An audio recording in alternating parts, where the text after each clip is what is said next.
Je sers au 7e bataillon de chasseurs alpins et je commande le camp de Chambaran.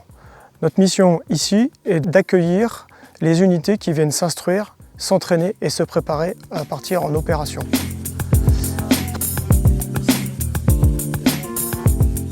Depuis quelques années, on intervient donc sur le camp militaire de Chambaran pour la prise en compte de la biodiversité. Les spécificités en tout cas des camps qui sont très anciens comme celui-ci, 1880, c'est qu'il a vraiment été à l'abri en fait de toute l'industrialisation, toute l'urbanisation, toute l'agriculture intensive, qui a fait que ces milieux, malgré un peu les entraînements militaires, qui ont forcément une interaction avec l'environnement, on va retrouver une biodiversité qui a été préservée dans ces sites qui étaient jusqu'à présent fermés au public. Vous pouvez voir derrière moi une roselière qui est tout à fait bien développée. Nous vivons vraiment en symbiose. L'activité militaire n'est pas incompatible avec le développement de la biodiversité ou le respect de la nature.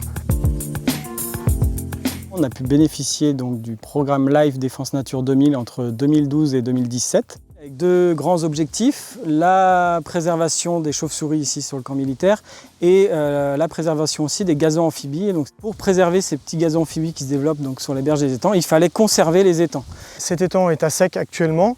Il fait partie d'un plan de gestion décennal et cette année, c'est le tour du Petit Vienne d'être asséché et d'être réengrainé avec les herbes que l'on peut voir.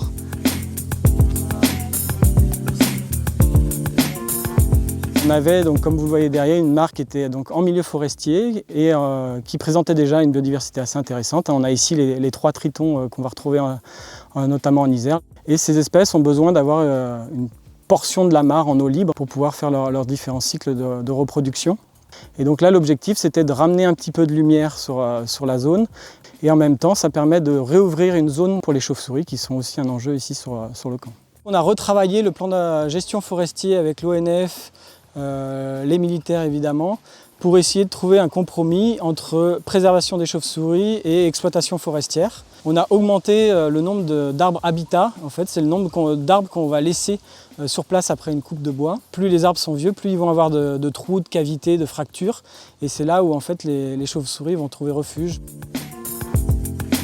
Pour la suite du LIFE, c'est un plan de gestion qui est jusqu'à 2030. On a intégré des suivis de chauves-souris et puis on va continuer dans ce plan de gestion multithématique à entretenir les mares qu'on a déjà restaurées, à restaurer de nouvelles mares. Ces actions, elles ont pu être bien mises en œuvre sur le terrain grâce à la facilité d'accès que nous a permis le 7e BCA. Et on a appris à se connaître. C'est vrai que le monde des écologues, on ne connaissait pas forcément beaucoup le monde militaire et inversement.